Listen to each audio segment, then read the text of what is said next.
What is a kit car? If you ask 10 different people, you'll come across 10 different, although similar, answers. Let's go right back to the very beginning, to the birth of the modern British kit car. And who better to tell us the story than Steve Hall from TKC magazine?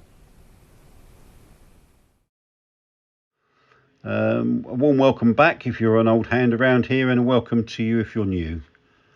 And please, I hope you find what you're looking for here and you enjoy what we've got to offer, and have a little explore around the rest of the channel, rest of the videos that we've already got up on the site or on the channel, and find something that you like. Just to let you know, we're doing our best to cover what is now a 75-year-old industry, the UK's kit car industry. And indeed, the subject of this episode, I'm delighted to say, is who we regard really as the father of our industry. A lovely old chap called Derek Buckler. You may or may not have heard of. Even if you haven't, don't worry. We're going to cover his career and life here in this very episode. So without further ado, let's get cracking, I think. As I say, Derek was a cracking old fella. Never met him, would love to have done. He's one of my heroes of this industry. And as we discovered, there's some fantastic stories about him, showing what a lovely character he was and how set in his ways he was, really. I've written and I've spoken before about some of the quirks that Derek had. I'm make no apologies for covering them again here, because it's all in the right place, this one, as we're covering Derek. I'm new enough over my Darth Vader husky voice. I was that chest infection I had that made me sound like dear old Darth. Has nearly gone, but if you hear a few sound effects that are a bit strange and a bit puzzling, that is me. But I am getting better. Anyway, without further ado, as I said 5 minutes ago, Chadwick Derek Frank Buckler is the subject of our episode today. He was born in Hornsey, North London, real Lotus territory, that. In September the 26th, to be precise, 1910. After school, he went straight to work. He left school, I think, at 14, 15, and he went straight to work at his Father Frank's engineering company, beg your pardon, between 1927 and 29. I don't know what he was doing immediately post-school, but that's where he was in those years. He then had a change of direction, a strange one, really, I suppose. He worked for a London law firm, a firm of solicitors, until 1933. And that was indeed the year that he married a lady called Molly. In the meantime, his father, who sounds like a real entrepreneur, he'd founded a successful business, dairy business, milk deliveries. Now, maybe depending on where you live in the world, you might need to look up the term milk float and milk round, because they were kind of, I'm not sure other parts of the world, maybe the US did, and maybe Canada, but the rest of the world you might be scratching your head. So you need to have a little session on Google, and if you look up UK milk float and milk round, then you'll hopefully come up to speed on that. But that's what his father ran at that time. It was called Watford Dairies, just north of London. They were diverse professions. His little bit of engineering, a couple of years there, and 4 years of legal, working for a legal company. But I think I read that he always saw that as standing him in good stead, because one showed him how things needed to be done by the book, and the other showed him that he could run a business, and helped him, in fact, with administrative stuff and such like. Excuse me. When his father died in 1938, Derek and I think it might have been his older brother Murray, they used their respective inheritances to jointly purchase 2 motor engineering companies. One was Johnston Roberts Limited back in Hornsey, and the other was a flowing name of the Barkus Engineering and Light Aircraft Company, who were based in Reading in Berkshire, Royal Berkshire, in fact. Both those companies just happened to be precision engineering shops, primarily to the motor trade. And it wasn't long before the Buckler brothers realised that it was not going to be satisfactory to run the companies as a double act. So naturally decided to go their separate ways. Murray took over the full ownership of Johnston and Roberts, who were later actually to do much of the machining work for Lotus in their earlier days, certainly in Hornsey and perhaps when they went to Cheshunt. Meanwhile, Derrick took over the Barkus company, and he renamed that Bucklers in 1939. During the war, they were busy making all sorts of machinery, and particularly towards the end of the war, they were designing and manufacturing components to reinstate war damage. In particular, a lightweight tubular cradle, which could help engineers see their way or find their way along power lines, and also portable hydraulic tools, which were used to repair railway lines that had been bombed and such like, and were out of service and were needed. Welco was a company called, beg your pardon, jumping forward slightly there. What company called Welco Farm Implements, who made things like corn crushing machines and such like for the agricultural and farm trade. They'd been a good company of Derrick's during the war, but they ran up a slight debt, or big debt, with him. And Mr. Wells, the boss of Welco, was facing bankruptcy, and Derrick helped him out. Offset the debt against taking over the company and his premises, and apparently the factory premises had little value, but they did give Derrick much needed space to develop what was coming soon after, his range of accessories and the chassis he produced. And I do believe, actually, that Buckler continued making or producing that Welco stuff, the hammer mills and various other things, right into the mid-50s, I think, which is when his automotive work really was requiring more staff and more time than he had to spare. So I think that's kind of why Welco had to go. Although I do believe you could buy spares way into the 60s. From a motorsport kind of side, Derrick was a competitive motorcyclist in tests and trials. That was in the early 30s, before the Second World War. But then, obviously, he got into cars, and I believe the first car he owned was a Ford 8. But even then, he was showing signs of wanting to be a modifier and converter, and he replaced the engine with a tuned Ford 10 unit, which had about another 1.5 horsepower, probably. I don't know, not very much, but he certainly laid out what he was up to in terms of his future career. And he always had an interest in driving faster, so I'm led to believe, and a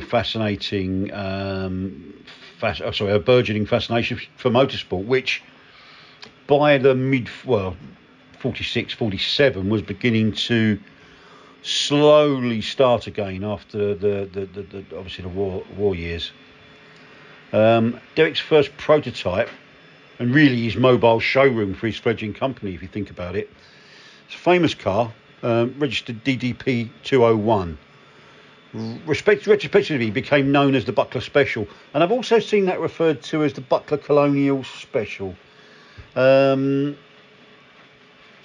Sometimes I see that and sometimes I don't. Regardless, no one seems to know how or where or what the colonial element means in relation to that, so we'll just call it the Buckler Special, I think. One thing for sure, again, Derrick was experimenting, because some weekends I'm led to believe again that the car would be fitted with a supercharger.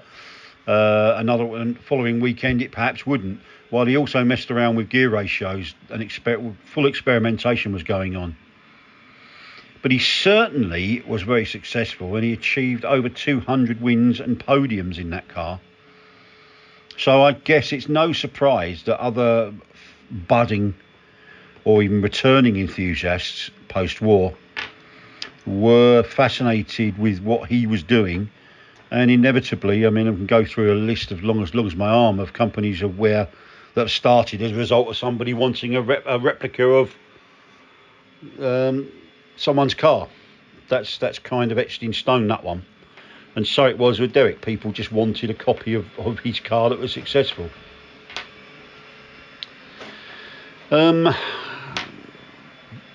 Government manufacturing restrictions of the time, and don't forget we were still in the UK, we were still facing, or they were facing petrol rationing and all sorts of shortages, and just trying to recover from the ravages of war, I should say.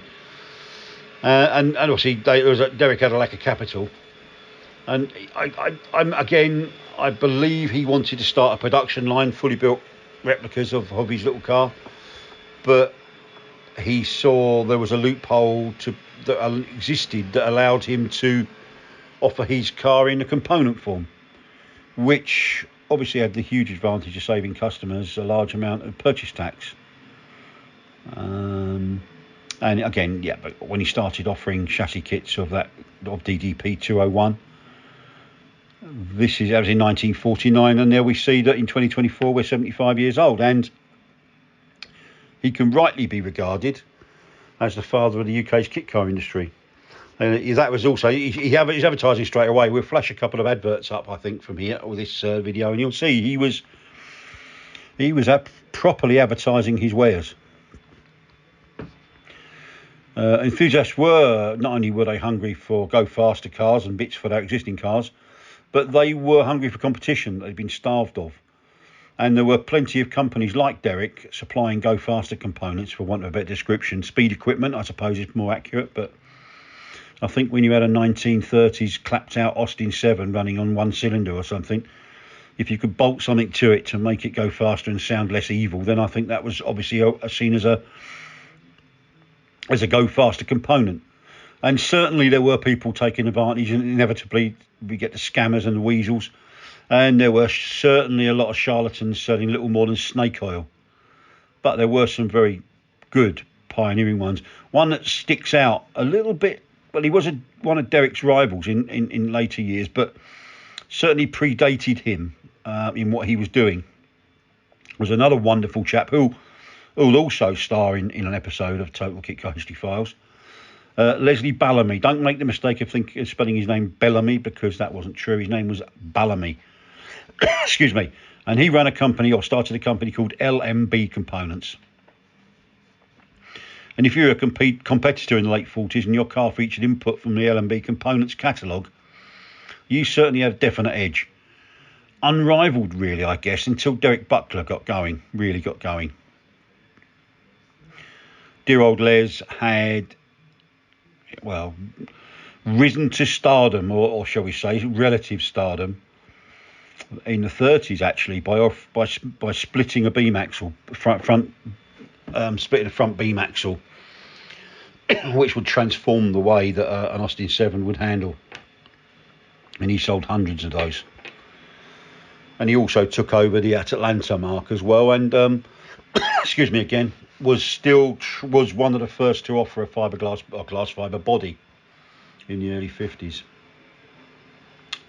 As I said, we'll definitely do an episode on Leslie, because his story is fascinating, and he was equally a character as much as Derek. But anyway, Derek thought that, like what Les was doing, but certainly reckoned he could do better, and attempted to do that with his own beam axle, or split beam axle kit, which he sold lots of. And Derek was a co-founder, shall we say. He was an enthusiastic participant in 750 Motor Club activities, certainly the same area club of the 750 that Colin Chapman and others and Mike Costin were going to. And indeed, Colin Chapman and Derek, were co-founders of the 1172 formula. And as a result, naturally enough, Bucklers and Lotuses soon became fierce rivals in motorsport. Although Derek was supplying the close ratio gear sets for all the early three-speed Lotuses. And I believe that Colin Chapman himself would personally come to Derek's workshop in Reading to collect them. And I think that's what really floated Derek's boat. He loved the idea that he could give the average man, either a demobbed serviceman or just a young enthusiast, he would give them a chance to either turn their old Ford 8, Ford 10, Austin 7 into a sporty, lightweight car, or improve that car that, as I said earlier, might well be clapped out.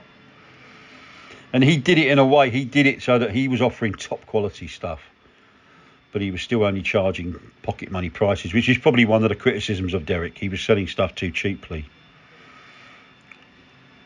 But they were also into engine reconditioning, they were decoking, they were precision machining, they were white metal casting, making leaf springs, and road wheels to any diameter and specification. And the base in Reading, because he'd taken over the Welco company, he had the opportunity to offer to do sales and various other activities. And he, as I say, he was a fine engineer, and his chassis kits were superb. There's the famous story that his first car was the Mark V, and it wasn't. He hadn't done 4 others before it. It was because he didn't want people to think he was a fly-by-night or chancer, and indeed he didn't want people to think he was a rookie and wet behind the ears, which I love that story. But certainly the chassis itself was a fine thing. And early on he was offering 3 different types of space frames. So you had the Buckler cars range, which at that time early on was the Mark V, and the longer wheelbase Mark VI are based around the 493A. The Mark V was based on the 93A pop, and the 493A being the prefect, if my memory serves me right. But alongside that, he also had his range of performance equipment, and within that catalogue, there were 3 different space frames. And he was also a pioneer of the backbone chassis structure. So if you think Lotus Elan or Baby Elan, that'll give you an idea on what a backbone chassis looks like with a central spine of a Lotus Elan. You'll get the idea of that. Derek was, if not before Chapman, he was certainly around the same time that Chapman was doing that. And talking to Chapman, Buckler, Derek, I know they were acquaintances. I don't think they were friends.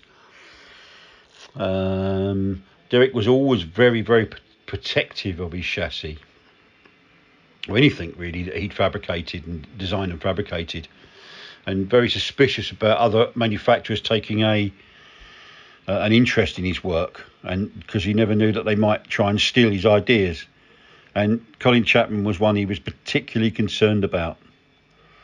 And that particular paranoia was said to be the reason that Derek kept all his blueprints away from the works, preferring to keep them under lock and key at home.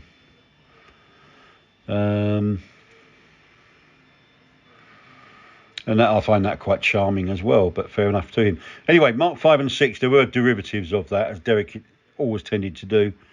Moist Minor based Mark 5 MM, and a 4-seater called the Mark 6-4, quite logical naming, nomenclature if you think about it.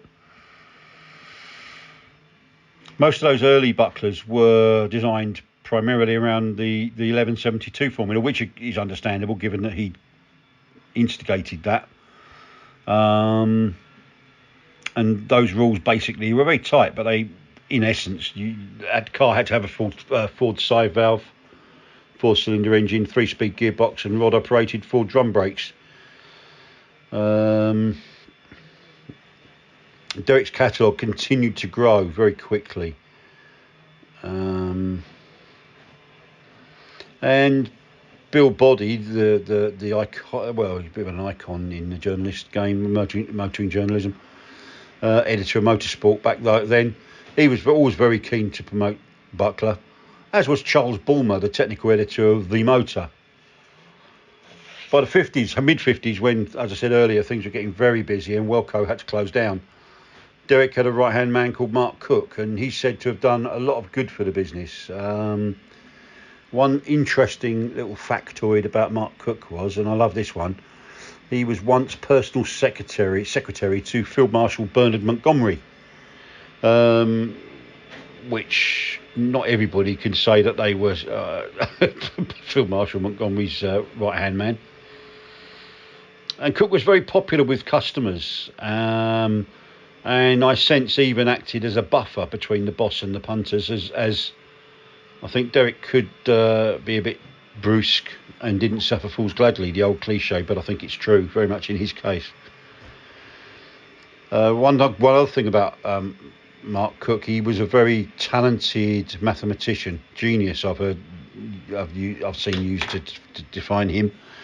And I think his technical drawing was good. So if a customer came in, and Derek was very keen to produce bespoke parts. So if you walked in and said, I need ABC bracket that goes from there to there, and it has to be this long, he'd measure it up, and he would make it for you. He'd work into the night to do that. Indeed. I think that's true, definitely true. So Mark Cook was able to, he's a good technical drawer, so he would be able to draw that and transpose that to a piece of paper that Derek could understand, and Derek or the workshop could produce the necessary parts, which in pre-CAD days obviously was vital, really, because he could do it very well and he could do it accurately. Derek was never, even though his cars, and he used to, in fact, promote the fact that his customers were very successful on track in his adverts and his catalogues. But I always get the sense he wasn't chasing lap records or championship wins. I go back to the fact he wanted to give the ordinary Joe Bloggs in the street the chance to just enjoy himself in his car, go on track and go faster on the road. And that seems to be the thing that really kept him, brought satisfaction to him, really. And saving people money, I think, was a big Buckler selling point. He liked the economy point of view, and in 1953 he took part, jumping forward slightly here, but he took part in the wonderfully named National Road Fuel Economy Contest, organised by the Cheltenham Motor Club, and he achieved and made in 93 miles per gallon over the set course. And to prove it was no fluke, he came back in 54 and won it again, this time achieving slightly less frugal figures, but still very good at 86.6 mpg. By the 50s, by that same time in the 50s, Buckler's performance parts list was included stuff like close ratio gears, split axle independent front suspension kits, camshaft, remote gear linkages. He did a very, very nice and popular line of 9-spring clutch pressure plates for the full pop. He produced instruments, high pressure cylinder head gaskets, and inlet manifolds, as well as more mundane, arguably, offerings such as switch gear and even padded squabs for seats to make your seats more comfortable. And that performance parts catalogue, I think towards the end of the company's life, they even introduced some portable aluminium garages available in various sizes and colours. So for the guy that didn't have, or the person that didn't have a garage or access to a workshop, you could put one up in your front garden even, or your back garden. And I think that that's much like Machine Mart do now, really. They do a demountable garage range. So again, Derek was ahead of his time, really. He probably, and it's probably fair to say this, he probably made too much of the stuff he sold in-house. Great for quality control, but not great always for cash flow. And I remember personally going to, when I worked on a magazine called Sports Car at the turn of the century, I went to visit TVR in Blackpool, which at that time was still run by the late and wonderfully effervescent and talking about brusque and not suffering fools gladly, but I always found him absolutely brilliant, Peter Wheeler. Peter was like Derek, I think, a later version who believed in what he was doing and wouldn't be swayed from the path that he was on, or wouldn't be sort of diverted from the path he was on. And I remember saying to Wheeler, because if you recall, that generation of TVR thinking primarily of the Griffith, the Chimera, and the Cerbera, for example, had wonderful little stalks for indicators and windscreen wipers, and they had little lovely turned and knurled knobs and switches that control things like heating and other elements of control on the car, like lights even. But and I said to Peter Wheeler, how much of the switchgear or how much of this stuff do you make in-house? And he looked me in the eye and said, far too much, laddie, but I like it that way, or words to that effect. And I think that was Derek in a nutshell. He could certainly supply everything he needed to produce a Ford-based buckler, although there were two areas really where he didn't get involved in. He didn't really have any hobbies other than, I think, he liked football, Tottenham Hotspur to be precise. And he was a supporter of junior boxing.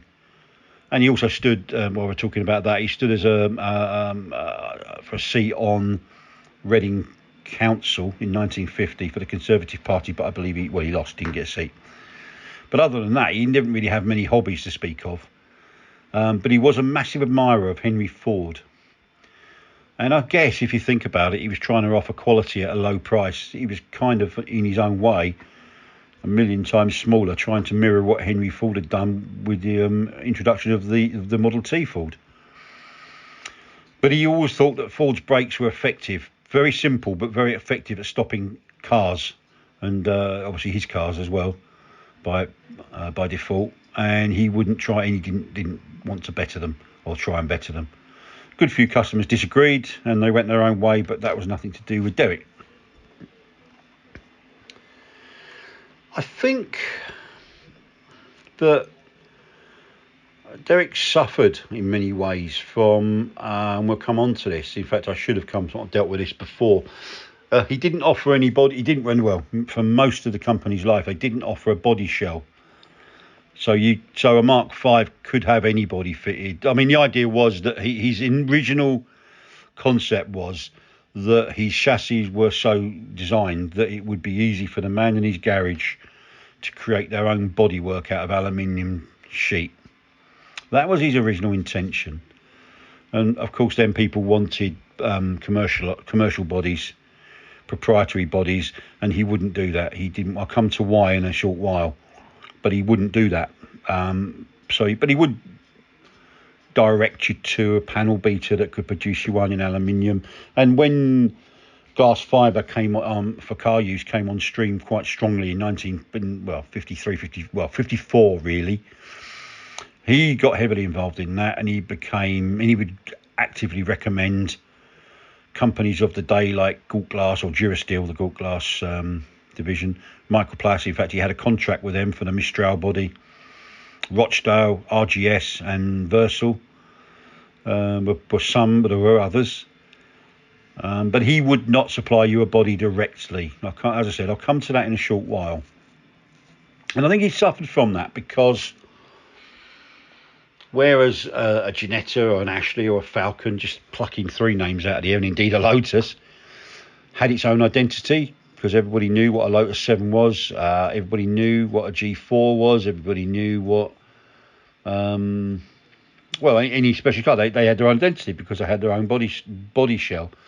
Because Derek's cars never had a specific body shell, nobody really knew, unless you knew, you didn't know it was a buckler. And that's a fact, really, and I think he suffered from that, but more on that shortly, very shortly. He would list aluminium bodies later on, and listed aluminium bodies in his catalogue. What had happened was, because he'd taken over that Welco premises, it had quite a few outbuildings, and Derek was always very keen to give junior or start-up artisans a chance to earn a living. So he'd very often rent out some of those outbuildings to fledgling companies. And just so happened that one of them was a company called CF Taylor, brackets Metalworkers, and they were one of the early renters of space at Derek's premises. And it just so happened that Taylor's could offer you a body to suit Derek's cars. CF Taylor's an interesting character. He later moved on. The company later moved on to, I think, Wokingham, and gave up metal bashing for cars, but they did become one of the leading makers of aeroplane interiors, aircraft interiors for various airlines and such like, and manufacturers. And I believe that C.F. Taylor, I don't know his surname, no one seems to have done. I thought it was Clifford, but I might be wrong. Became a very, very wealthy man, and good luck to him for that. And I believe his company was I think at one stage towards the end of their life, were taken over by British Aerospace and absorbed into that massive organisation. So he did very well for himself. His place at Derek's Wilco Works was taken by a company called Bristow and Son. They didn't last long before the third and final incumbent was a chap called Johnny Offord. And he, again, could offer bodies to suit Derek's cars. But you'd have to make your arrangement with him, and you'd get two invoices. You'd get one from Bucklers for your chassis and other related kit parts, but the body shell would come with an invoice from Taylor, Bristow and Son, or Johnny Offord.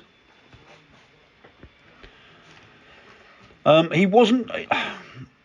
He didn't like to do. Well, one of the reasons about the reason he didn't do body shells was he didn't like, because of his legal background. He always liked to remain within the law. And he saw that companies, that other specials companies like Lotus and Heron and Diva were slightly bending the rules by producing fully built cars or comprehensive kits, and he didn't like that. He didn't think it was cricket, so that's one of the reasons he didn't get involved in that. But he did sometimes bend the rules while remaining within the law. So, for example, a customer could ask, and if it was the right day at the right time of year and he was in the right mood, could ask for a car to be completed by the works, but they would be expected. There was no escaping the purchase tax. Derek would insist on you having to pay the purchase tax, which could be as much as 40% extra. But I think he really suffered because there was no dedicated bodies for his cars. As I said, it wasn't identifiable. You couldn't easily identify a Buckler Mark V. You just couldn't. But again, I think there was another side to that, and I think he liked the fact that, albeit on a smaller scale, he was like Rolls-Royce and Bentley, who produced chassis that coach builders place bodies on for the customer. On a much smaller scale, of course. And there was another fantastic Derek story was that unless he'd seen your finished car, either in person on a Saturday morning, or you sent him some good photographs, you weren't allowed to have an enamel buckler bonnet badge. And I don't know if he did, but I'd love the idea of him with a pointing stick under his arm and a blazer, coming out with freshly creamed hair, walking up and down a line of bucklers, and eager or sort of anxious owners waiting to be awarded their buckler bonnet badge. I think that's fabulous. I think there was a serious side to that, actually. Well, one, because Derek didn't want people building rubbish, for sure, but the serious side of that was because he knew that some of his cars, to be honest and with respect, were atrocious and looked like they'd been built with a toolkit that consisted of a knife, a fork and a hammer. He knew that some of those cars weren't really going to be of the highest standard. And don't get me wrong, the fact that quite a few exist now proves the integrity and the quality of the components that we use under the skin. And I like that philosophy, and I find it hard to criticise a hero for that steadfastness, really.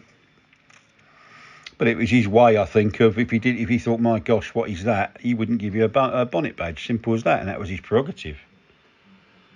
Other models appeared. Mark V and Mark VI were the mainstay, and they were the ones that lasted all through the company's history. But other models appeared, and we had stuff like the Mark X, which is based on 4D93A, longer but similar Mark XI, based on the Prefect, so the same concept as 5 and 6. But those two both had 3 abreast seating, bench seat. Then there was the Morris Minor Bake Mark 15, and again a similar Mark 16, but the later one had a mixture of Morris Minor and MGTCTD components.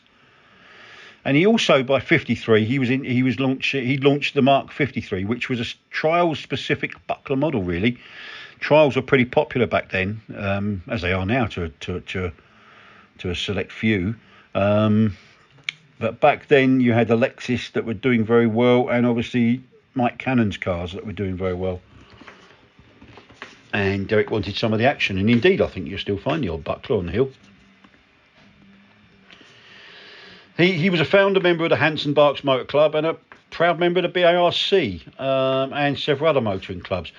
And contrary to what people might think about him only selling his cars in the UK, far from it. I mean, he would actively welcome, as long as he'd approved them, agents in other countries. So you had a very thriving buckler scene in Australia, Canada, and New Zealand.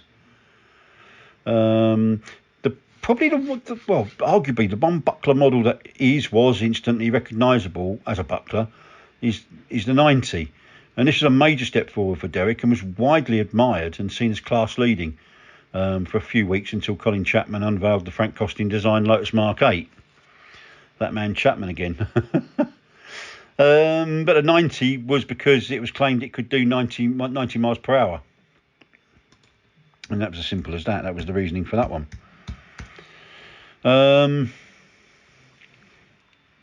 One thing should be said, really. Derek was pretty handy at aerodynamics, and in many ways he was slightly ahead with the 90. He was slightly ahead of that great tamer of the wind and another hero of mine, Frank Costin.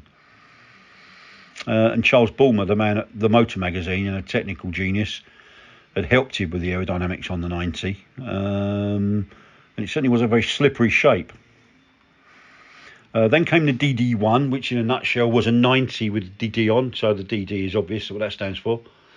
And there was a DD2, but that one was primarily designed to accept the Microplast Mistral glass fibre body, although inevitably customers did fit other makes of body onto the car. And again, Derek liked to offer choice and bespoke stuff, so there was a DD2 for a Daimler V8, a DD2 for a Vincent bike engine, excuse me, and a four-seater called the DD24. If you knew his nomenclature and his naming, then his model names and reasoning behind them were pretty easy to work out, actually. The BB100 was an interesting one, 1958. That was a buckler backbone chassis, and BB stood for buckler backbone, with the 100 standing for the fact you could do 100 miles an hour in 1172 trim. Derek was another one. Another thing that Derek did was when the Ford overhead valve pre-crossflow range of engines came along, he quickly offered a lineup of performance parts to cover them, or those engines. 1959 saw the launch of the DD2 inspired Mark 17, and this was a DD2 that was intended to accept an Ashley GRP body shell. Pretty much that's all there was to that one, really. And his last model was the that was really his last buckler inspired, designed by a Derek Buckler model. Excuse me. Another Derek's sons, Chad Buckler, has been quoted as saying that his father was effectively a workaholic, totally dedicated to his business and with no outside hobbies. And he would, as I said earlier, he would work all night to help a customer out. And Mark Cook confirmed this in an interview, I think it was in Motorsport. And Mark again also said that there was far too many options. There were he reckoned up to 24 possible chassis kits listed in the catalogue, and he'd produce you a one-off chassis, and he'd keep it on the price list with the hope that he'd sell another one, and that was kind of how it was, really. And but Mark also went on to say that he didn't feel that Derek really grasped the financial implications of producing a one-off in terms of time and cost. And he'd sell beautifully bespoke, crafted products at a bargain price. And he did that because he was a kind and generous man. He did work for other companies as well. There was commercial stuff for, notably, a pre-knighted Jack Brabham and Ron Toronac before they set up Brabham and Motor Racing Developments in the UK. Didn't have a workshop. Derek was entrusted to make their early chassis. Not only fabricating them, but Ron Toronac, a legendary chassis designer, would give him a free hand to make any changes that he saw fit. Quite an accolade, that. And then he was also producing single-seaters, or chassis for single-seaters for Cooper Cars, in-house driving school.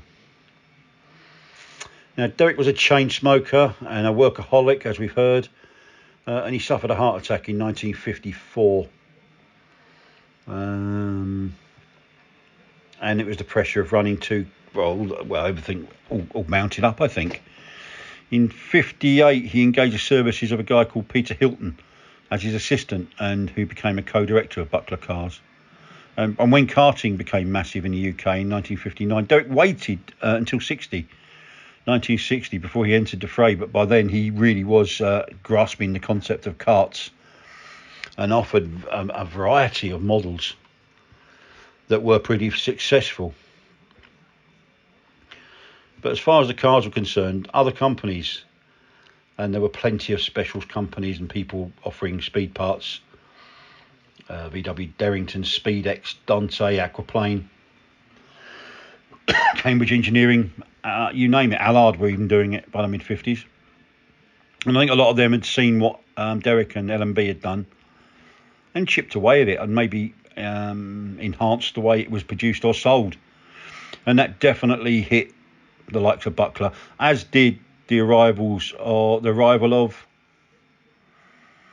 the comprehensive kit by the likes of Lotus, TVR, Gilban, Ginetta, Diva, Elva, who Derek got on very well with. Frank Nichols at Elva, by the way.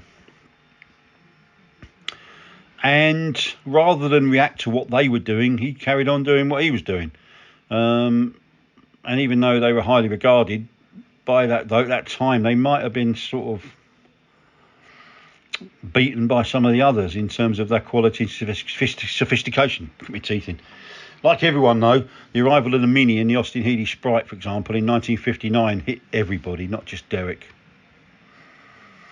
1962 was the time when, definitely due to doctor's orders, he sold Buckler Cars to two guys, Mike Luff and Frank Fletcher, who changed the name to Buckler Engineering. They seem to be doing very well, and certainly went to the January 1965 racing car show at Olympia's National Hall with all guns blazing, with a very buoyant stand with news of models. They were car sales and brokerage and spare parts for same, as well as Buckler's carts. They were very much promoting those, as well as other Buckler material. But then after the show, they seemed to have disappeared very, very quickly. Meanwhile, Derek had retained the precision engineering division of his company, the performance parts and such like, and all the precision and engineering work. And even though Hilton moved on, I think, to pursue an interest in aviation, Derek's stroke in 1964 was pretty debilitating, and sadly he didn't recover from that, and he died soon after. He was just 53 years of age. He'd certainly lived a life and worked very, very hard. But it's such a shame he died at such a young age. Nothing. 53. Mark Cook was on the scene still, and he continued to run Buckler Reading, as it was called, the engineering side was called, until 68, before it sadly went into voluntary liquidation. Derek's wife, or Derek's widow, Molly, she inherited the Crowthorne Works property on Derek's death, and it was leased to Johnny Offord, the last body panel beater that Derek had on site. Importance of Derek Buckler to the UK's automotive, or especially specialist car industry, is massive, of course. He wouldn't have foreseen what he was doing. He wouldn't understand that we were celebrating his 75th, or the 75th anniversary of his launch of his first chassis kit. Knowing him, he probably wouldn't understand, but I think he'd get a slight satisfaction and a little smile. His motivation was never about money or stardom. He wanted to give people value for money. It's very hard to get a handle on exactly how many bucklers were sold. Reliable estimates from people that should know suggest 300 plus. And it's definitely thought that of those, over 100 would have been the Mark 5 stroke Mark 6. And I just think it's a great, his memory and exploits are kept alive by the good folk at the Historic Specials Club and the Buckler Car Register, run by his youngest son Malcolm. In fact, that's been promoting the memory of Derek since 1971, when that club was set up. And Malcolm and many others do some sterling work keeping Buckler's name alive, memory alive, making people aware of what Buckler cars did, and giving support to existing owners, of which there are still many. You go to those historic specials days, wonderful historic specials days at Burford in early August every year, and you'll see some fantastic examples of what Buckler did. And look at some of the photos we've got here with this video, which I do hope you enjoy. By the way, finally, must recommend a book by a chap called Brian Malin, produced way back in 2001. It's worth contacting the Buckler Car Register just to see if that's still around, that book, or if they've got copies of it, or PDFs of it or something. It was called Buckler's Sports Cars, Specials and Carts, and it really is a good fun thing. Just finally, before we finish this one, it's a bit longer this episode, so do forgive me on that, but I thought I didn't want to make it a two-parter. I just wanted to commemorate the 75th anniversary of Derek's first kit car. Next time you jump into your kit car or you see your mate's kit car, just give a quick thought to Derek Buckler. Just a quick one, as without him, you might not have built it or acquired it. So don't forget, just give him a little, wish him a happy, or wish the industry a happy 75th birthday in 2024. Now, Buckler started off, as Steve said, providing their chassis kits, to which people applied a GRP body from another manufacturer. Now, these manufacturers had sprung up to provide GRP sports car bodies to go on existing saloon chassis from Ford and the British marques. One of these cars, for example, is the Rochdale GT. Now, Rochdale established themselves as a high quality manufacturer of GRP products, and the GT did rather well both as a road car and on the racetracks, in spite of its humble beginnings. And there were other manufacturers doing similar things. Now, these cars were known as specials. But who came up with the idea of providing the body and the chassis in a complete package? Well, Steve has a theory on that as well. Let's go back in time to a guy called Peter Pelandine. You may not have heard of him, so he's another one that really deserves recognition. He was right back there in the early days, of pioneer days of the kit car industry, and indeed was responsible. Derek Buckler had kind of, I guess, unwittingly, unknowingly, had created what we call now as a kit car, but Derek was just selling sort of replicas of his chassis kits. But it was Peter Pelandine that probably in the early 60s, late 50s. Now, he kind of moulded the piece of clay that Derek had put on the wheel, if we're going to borrow a wonky analogy, because he thought, right, we'll put it all together in a package. We'll offer everything, engine, mechanicals, body, chassis, or if you didn't use the chassis from the donor car, but he kind of was the one that moulded it into one of several that moulded it into what we genuinely know as kit cars. So an important chap, an clever one, and he belongs. If there was such a thing as a kit car Hall of Fame, Peter Pelandine, a charming chap, he'd be in there for me. He'd be guaranteed a spot alongside Tim Dutton, Richard Stewart, Westfield's Chris Smith, Jeremy Phillips, Lee Noble would be in there for sure. Jerry Hawkridge would be in there. Graham Nern, Caterham co-founder. obviously the Walklets, obviously Jem Marsh, and of course not forgetting one Colin Chapman. So he'd be right in there with those people. I'd have no doubts about that. Passed away in 2012, but in those years, he packed a lot in, not only in the UK, but in Australia. He flitted between the two quite a lot, as we see. Anyway, left school, 1944, got a job in the design office at well-known coach builders, H.J. Mulliner, who were in Chiswick at the time, on what he told me once was the princely sum of £1.75 a week, with the promise that it would rise to £2 once he'd proven himself, which didn't take long. And he told me later, actually, he really enjoyed that time. And he told me they always put the youngsters on the new designs because it was pretty obvious looking at it now, but it was perceived that they had fresh new ideas, and that would be very valuable to a company like a coach builder like Mulliner. In the 50s, he moved off to the leafy suburb of East London, Woodford Green, which probably, well, nowadays it's very leafy and very affluent. And he trained there as a surveyor, taking up residence in a house significantly named Ashley, although that was spelled Ashleigh.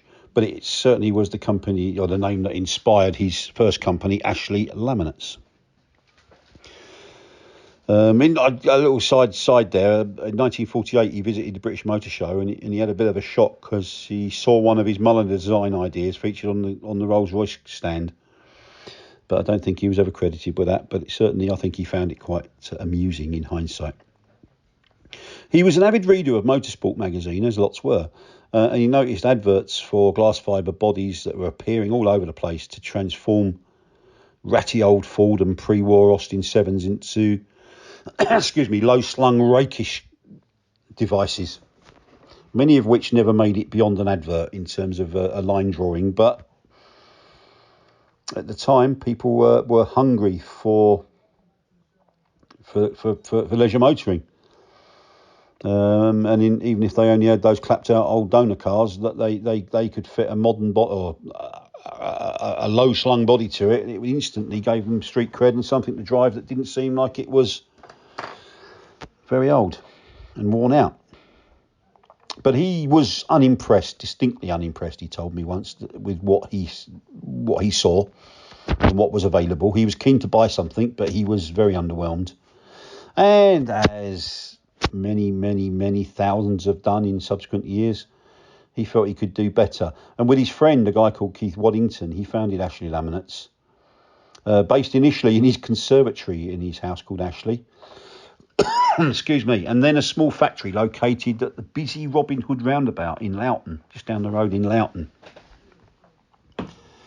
And again, like many others did, he found a John Haynes book, although it was written under a pen name, a pseudonym, probably for Patrick Stevens Publishing, called How to Fiberglass Your Own Car. And that really got his juices flowing. Plenty of funny tales. He told me some funny stories about those early days in his conservatory when he was messing around with what was a newfangled material called glass fibre.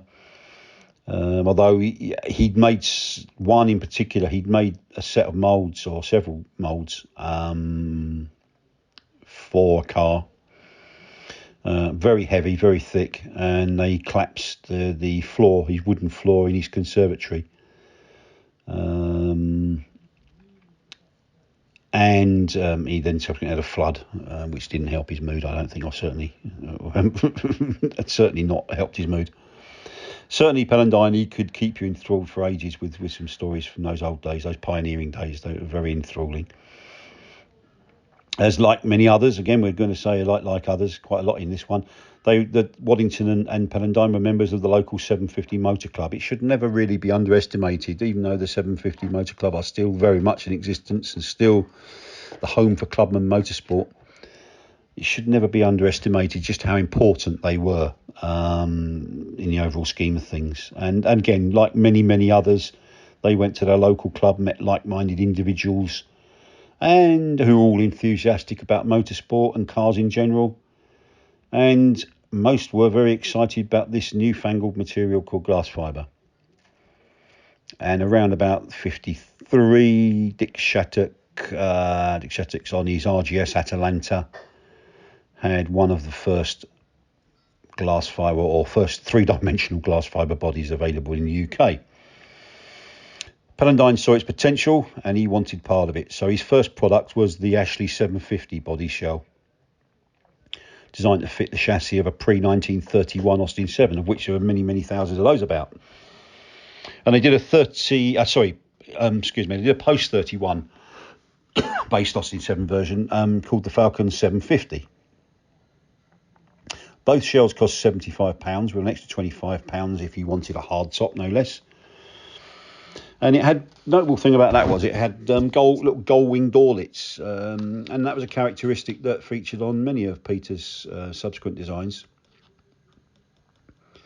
And Ashley, although a fledgling company, they certainly impressed people like Frank Nichols of Elva with the quality of their glass fibre work, and he regularly sent them orders for bodies for his various cars. But there were issues, I think there were copyright issues at a later date. That might have been an interesting differing of opinions, because Pelandine and Nichols were both well-known canny operators and could stand in their corners. So that might have been good to be a fly on the wall for those ones. I think ultimately they fell out over some rights to some moulds, and I think Ashley kept them. Anyway, the 750 was soon joined by the Sports Racer, designed for wheelbases from 83 to 87 inches, although this one wasn't quite as popular. And word has it that Waddington was surprised by Pelandine's sudden departure, and he took a long time to recover his enthusiasm for the Ashley Laminates operation, who at that time, they were producing, same time they were producing GRP bodies, they were supplying specials builders of the day with a growing list of niceties like radiators and upgraded brakes and suspension parts. And I think they also did their own brand of wheel too, road wheel. When Pelandine left, he took the short wheelbase 750, Ashley 750, the pre-31 Austin 7 variant, and the Sports Racer model with him. So that left Waddington with the post-31 Austin chassis model, bizarrely known as the Falcon 750. Although, because Peter's new company was called Falcon, it was hastily renamed to the Ashley 750 under Waddington. He basically retained the 750 name but put it on that model. Although this feature really is about Peter Pelandine, it would be quite remiss of me to sort of talk further about Ashley Laminates, because that was the company really that Peter founded his reputation on with Waddington. And by about sort of 57, 58, it seems that Waddington had recovered his gusto as he launched the all-new Ashley 1172, which was joined on the price list by the company's own space frame chassis then as well, and suspension kit. Big improvement on affairs, and certainly a big improvement on the old ladder frame chassis. And his own chassis was called the Ashley Regent, and it could be used on other people's kits as well, just depending on the wheelbases. So much so they actually moved to a bigger factory in 1958, although they kept the old one as a satellite facility, overflow facility, if you will. And that enabled them to expand the production of a range of swoopy hardtop bonnets and boot lids for production cars such as Austin Healey, Frog Eye Sprite, the MG Midget, and even the Jaguar E-Type.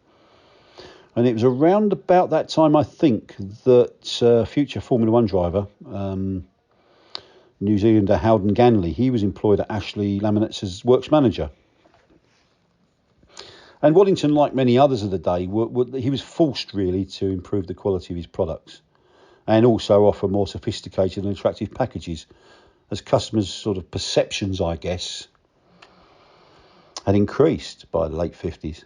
Rubbish just wasn't acceptable anymore, and those that didn't change quickly fell by the wayside. And luckily, Ashley improved greatly. By 61, with purchase tax outgoing or gone, the advent of the MOT, They were maybe one of the companies that got hit with that, and they decided to sort of concentrate more on GRP panels and consumer products. And they sold the rights to the 1172 model to an Israeli firm called Autocars, where this is an interesting story, where they called it the Sabra, S-A-B-R-A, which they had it built in Tamworth by a company called Reliant Engineering, who later subsequently launched it in the UK as a Sabre, although by that time it had a Leslie Bellamy LMB chassis and suspension. 208 of them were sold between 62 and 64, and that car, of course, directly or indirectly led to, or certainly inspired, the Reliant Scimitar. That wasn't all for Ashley. They did manage to launch the fixed head Sportiva. That wasn't kit. That wasn't available in kit form though. And in late '60, the most sophisticated Ashley. That was the most sophisticated Ashley to date. And they spent 2 years by then located in Bush Fair in Harlow. When Waddington retired in the early 60s, he sadly passed away a couple of years later. He retained ownership of the operation, but it was actually taken over on a day-to-day basis by a chap called Richard Woods. And they moved again over the Hertfordshire border into a factory in Bishop Stortford. And they changed their name at the same time to Ashley Auto Improvements. And by this time, they were concentrating solely on GRP bottle panels for Sprigget, E-Type and Triumph Herald.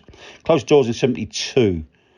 In an auction of their assets, a guy called Tom Wilson of Engineering and Glass Fibre Developments bought the rights and moulds to the full range of hardtops and bonnets. But going back, it's time to go back to Pelandine really.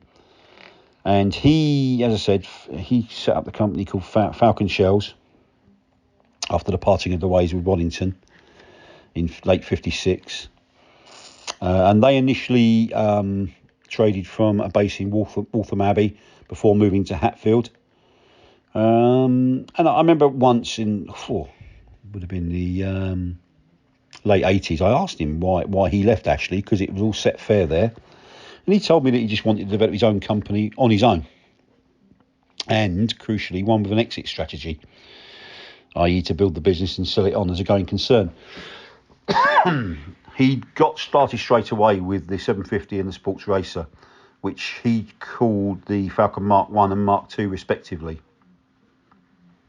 And just after establishing Falcon Designs as it was then, he encountered the Southern Hemisphere. He'd gone on holiday to Australia, and he could not believe how beautiful the weather was. And initially he set off for New Zealand, and he left a manager in charge of Falcon while he settled down in Wellington. And while there, he actually designed the what became the Falcon Caribbean, plus a variety of boats and aeroplane parts for the New Zealand domestic market. He didn't hang around with Peter, but he returned the pull of home. Saw him returning in 59, and he licensed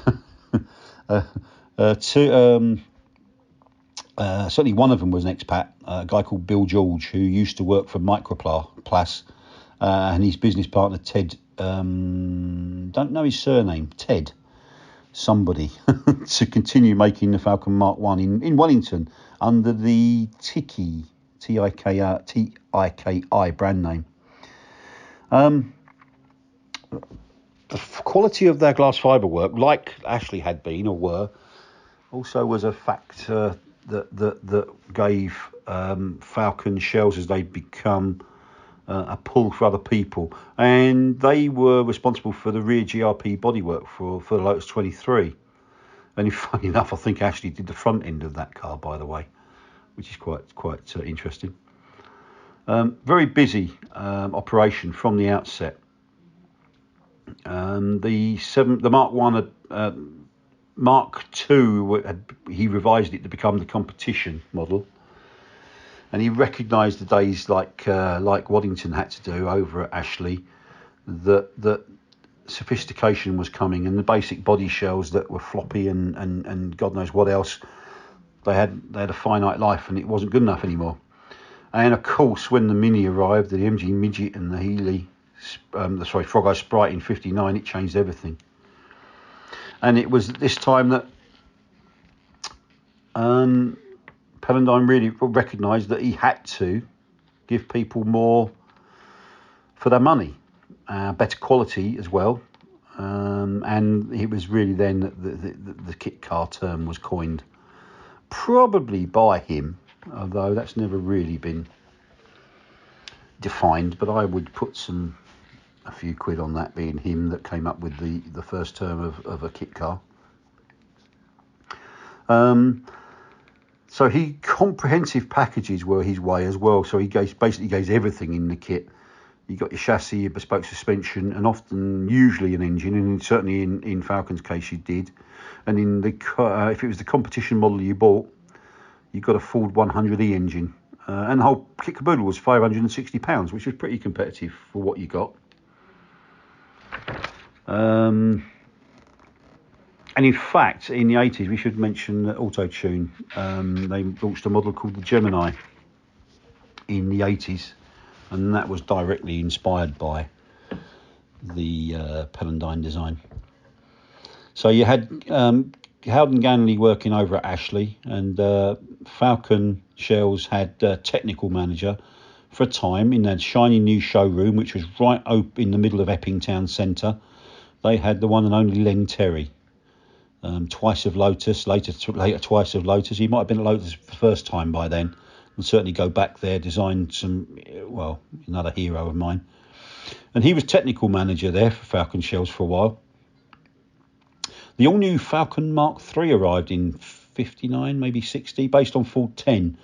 And that you could have that in soft top or coupe form, with the latter featuring Peter Pelandine's beloved gull-wing doors. I think that was Falcon's best-selling model by a long way. Could possibly have been as many. I've seen various figures bandied around for that. But someone I know that would know mentions the figure of 2,000. I don't know if that's true, but it's possible. And I suppose looking at it, all the manufacturers that are around in, if the better ones or the ones that had more potential had risen to the challenge like Ashley and Falcon, they would have ridden the storm out, I think, and could have developed like those two did. All they really had to do was improve their quality of what they offered and give more for what they were offering, really, I think, but obviously for a price. And several of them, as a result, fell by the wayside. But Pelandine was always looking to innovate and to raise his standards. And in '61, he introduced a 4-seat and fairly sophisticated Bermuda, and also the swoopy GT styled Peregrine, and now he was trading as Falcon Cars Limited, so he by now realised that he was a proper fully fledged car manufacturer. And this, I think, was intended to reflect the more sophisticated upmarket move, really. The Peregrine had a full pre-crossflow engine, specially prepared by Cosworth for Falcon, no less. And it delivered 70 bhp, which for its day was quite a healthy figure. Pelandine had, around that time, had a pretty nasty road accident, which he says nearly killed him. It took him a while to convalesce and to get back really sort of full speed. And of course, he saw the warmth of Australia or down under as being a big pull for that. He needed warmer weather. So, late 1962, I think it was, he sold the Falcon concern, to a group of businessmen led by a chap called Mike Mosley. And Peter prepared to set off for an exciting new adventure, this time for good, he thought, in a small town in South Australia called Cherry Tree Gardens. That was the name of the town, actually. Going back to the very beginning, we said that if you asked 10 different people what a kit car was, you'd get 10 similar but different answers. Some of those answers from so-called car experts would have come up with the words cheap and nasty in their description. However, back in the 1950s, this wasn't how it was seen at all. In fact, The very first composite monocoque sports car was neither cheap nor nasty, but it was available as a kit. Incidentally, we do these videos in association with our colleague Neil Winnington's channel, Enwin's Motors. And if you haven't yet subscribed, and people sometimes forget, I think the word subscribe is, I think, the wrong word really in relation to YouTube, because it infers that you have to pay to become a member or something. We have got a Patreon page, and you are more than welcome to throw us a dog bone there from time to time if you'd be so kind. But actually, no, we do this with pleasure, because we think it's our duty to just highlight some of the great cars and marques that have graced our industry, and show some of the fantastic photos that are lurking in our archive that possibly haven't ever been seen before. And if they have, it was 50 or 60 years ago, perhaps, maybe more, obviously, up to 75 years ago. So it's free to subscribe. Please do so. And if you could do that, the same thing in Motors channel, that'd be great. We have exclusive content on each of our channels, but we do cross over. So sometimes you may find a Total Kit Car video on Neil's channel, and vice versa. Let's talk about the Lotus Elite, which I think in 2024 must be something like 66 years old, quite amazingly. Yeah, 57. 67 years old even, yeah.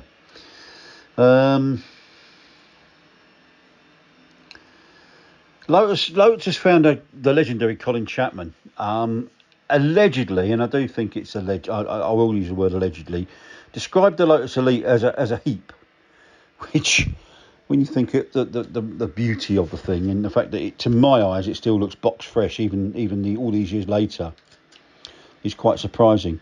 It was a very difficult car to develop, to build, and I think it was a long gestation period. Responsible for it was Chapman's friend Peter Kerwin-Taylor, and also it was aided by the ex-Ford designer and another Lotus legend, John Frayling, the late John Frayling, and he was later responsible for various cars, including the Clan Crusader and its sideways offshoot, the McCoy. But anyway, Kerwin-Taylor was an accountant by trade, but clearly he was a gifted designer. And I think that basic outline for the Elite was a classic. I think the legend, the master of the tamer of the wind, Frank Costin, also weaved his magic on the final design. No doubt that was evidenced by its amazing drag coefficient, which is something like 0.29. If that means anything to you, you'll know that that's a very impressive figure. Even today's cars of the slippery shape aren't always getting anywhere near that. Interestingly, Kerwin-Taylor's, I think, only future design was on his CV was actually the very quirky Bijou that was built in Slough for Citroën, or by Citroën. And I think he did a stillborn one of Fraser Nash, but I don't think that ever came to anything. So for such a talented designer, that seems quite unusual, really, but there you are. The work on the car, the prototype and stuff, was done by the coach builder extraordinaire, Williams and Pritchard. And it famously featured a monocoque made of glass fibre, GRP, which was claimed to be the first of its type. I think a guy called Tom Killeen would certainly have had something to say about that, because dear old Tom was also an equally gifted designer. Never really got the breaks he deserved, but he worked for Jensen for some time, and he had his prefix by K cars, a variety of them, and motorbikes as well. And he would carry around in his briefcase a patent document for the monocoque that he designed, I think 2 years before, maybe 3 years before Lotus. But I'm not going to get involved in that argument. But anyway, the Elite was certainly, if not the first, one of the first monocoques, automotive monocoques. So of course the aviation industry had been using it for many, many years before that. Power came from a Coventry Climax FWE 1216cc, all aluminium, 4-cylinder engine, which famously was derived from a water pump used on a fire engine. What a lovely engine, though. Lotus borrowed, if you like, if you want a better description, the Elite suspension from the Lotus 12 F2 car, which meant independent suspension all round, transverse wishbones at the front, and a so-called Chapman strut at the rear, with long strut tops, which were visible through the rear window. It's therefore no surprise then that its handling was ideal for track use, as well as a deity on the public highway. In fact, modern experts often, I think I've seen it several times written, that they describe it, the Elite as a track car that could be used on the road. And there's another piece of information for you, a little bit of trivia. It's the first Lotus, pretty much all begin with the letter E, I think, don't they? But I think it was the first one to actually use a name rather than a mark number. I think Chapman began to like it more. Certainly Mike Costin greatly loved it, really liked it. And the likes of Les Leston and Graham Warner, they did enjoy race success in it as well.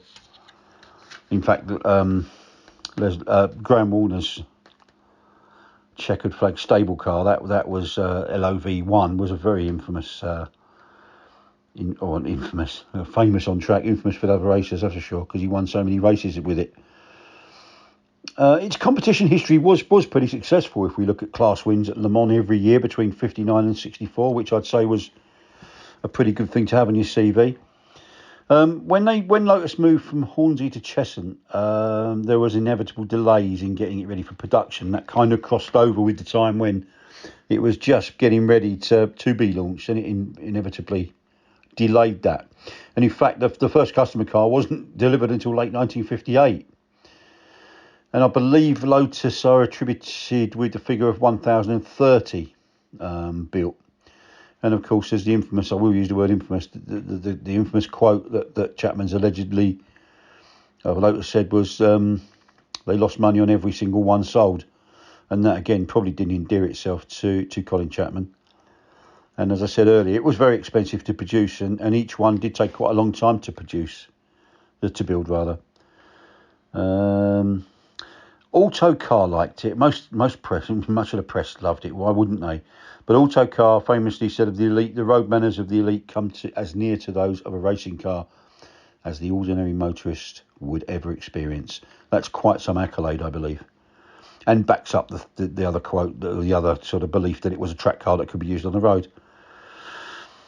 Early 1960, an Elite cost from £2,006, which is equivalent to about £33,000 today, allowing for inflation. And as I said, Lotus apparently lost £100 on each one, which I believe equates to about £1,700. Quite a chunk of money when they sold 1,000 of them. In a move to try and reduce those losses, or to make them less painful, semi-component versions, we won't use the word kit because Lotus experts and fans get really upset about that. Semi-component versions were available from October 1961, priced at £1,299, which still equates to nearly 21 grand. So it might have been equivalent to 32,300 in fully built form, but 21,000, or equivalent to today, 21,000 semi-component kit price was hefty. But don't forget, you got every single thing you needed in that box, or those boxes. It's said that DIY customers soon discovered difficulties involved in getting one on the road. One highly respected Lotus expert I know said that technicians back in the day went ashen-faced whenever the Elite's differential was mentioned. I believe it was a pig to install and remove. Maximar made the monocoques in Paulborough. They were GRP, or boat builders, and they built the first few, I think 250, but they weren't building them quickly enough for Lotus's liking. So after about 250, Series 2 version, known as double dimple bodies, actually, were produced by the plastics division of British Aeroplane Company, BAC.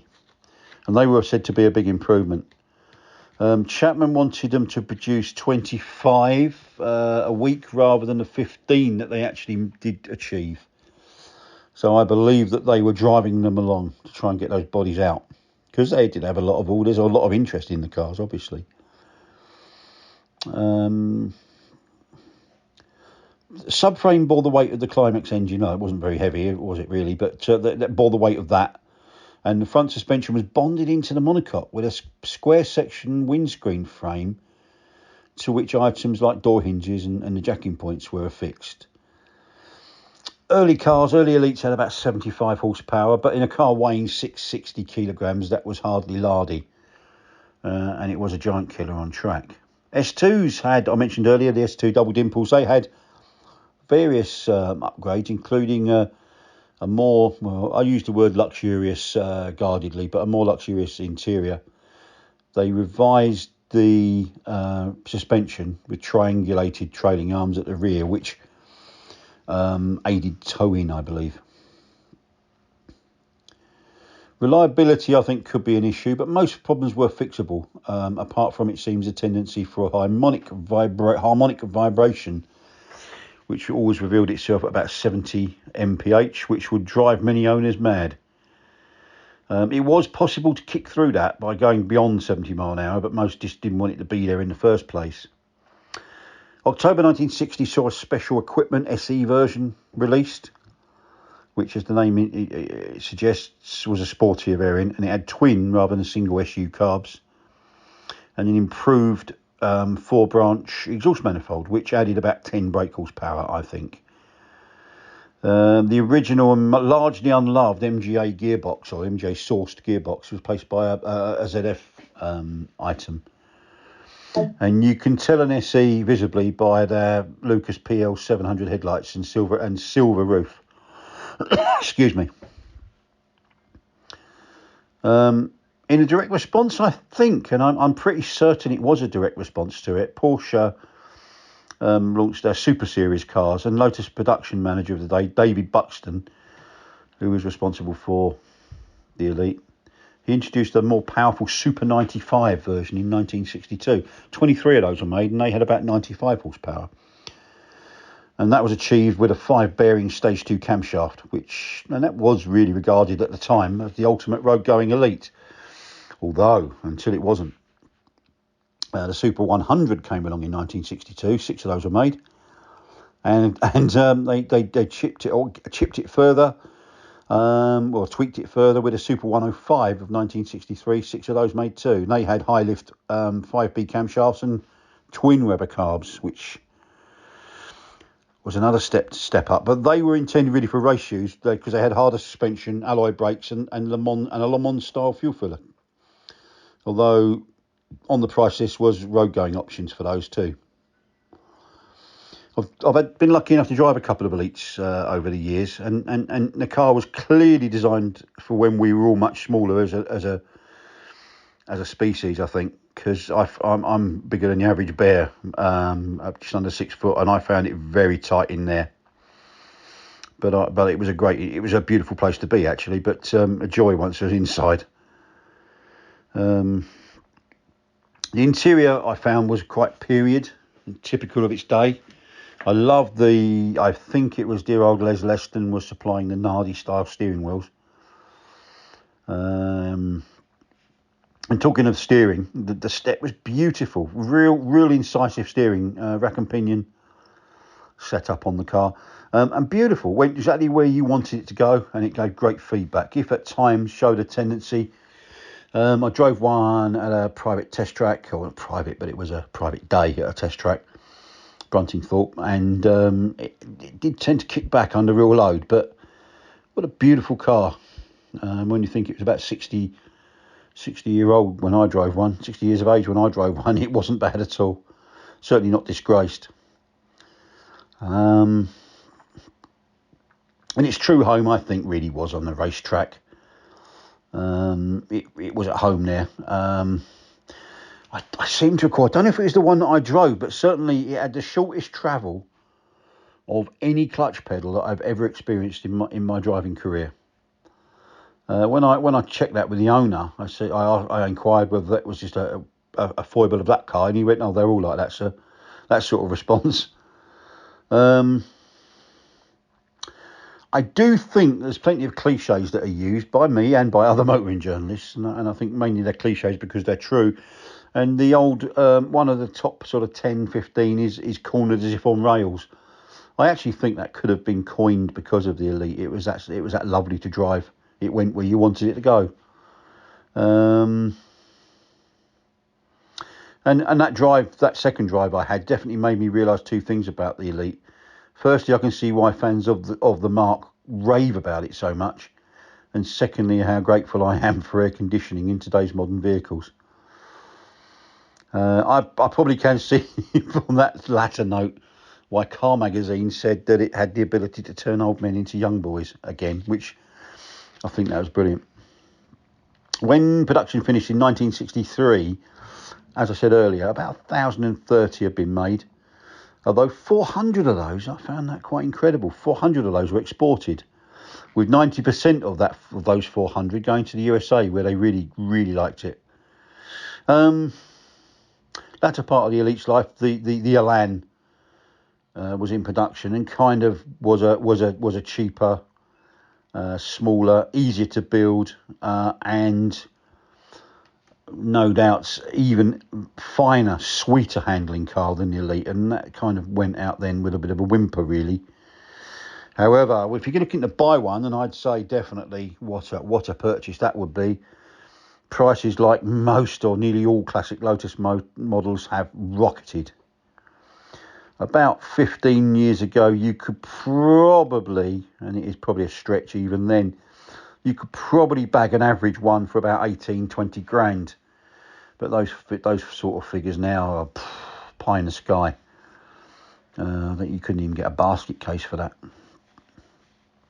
There was actually an Elite replica as well, which briefly, an ex-Lotus employee and an autocar did cutaway drawings. Very talented man called John Hosker. He set up a little operation called Encore Cars in Norfolk. And he made a Super 95 version, a replica of that, I think, from memory. Beautiful thing. It was Sierra based, Ford Sierra based, with a space frame chassis, mainly through simplicity and ease of build and cost, really, because he was making a replica in kit form. I'm not sure how many he made. It went pretty quickly, not for any reason I don't think that Lotus frowned on it. It was the fact that he was, I believe, again, I might be wrong, but I believe John Hosker was offered another job at Lotus, and he went back to his spiritual home, I suppose.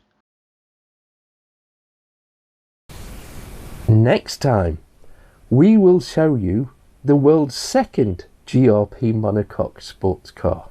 And, spoiler alert, it wasn't cheap and nasty. We will also look at some of the great marques that all cropped up and started around the late 1950s. So it's definitely not one to be missed. So please, if you've enjoyed this video, click on the like, click on subscribe, the bell, and click on all. And don't forget to share the link with friends, because this is a new series and they might like it as well. Thank you for watching, and we'll see you in the next one.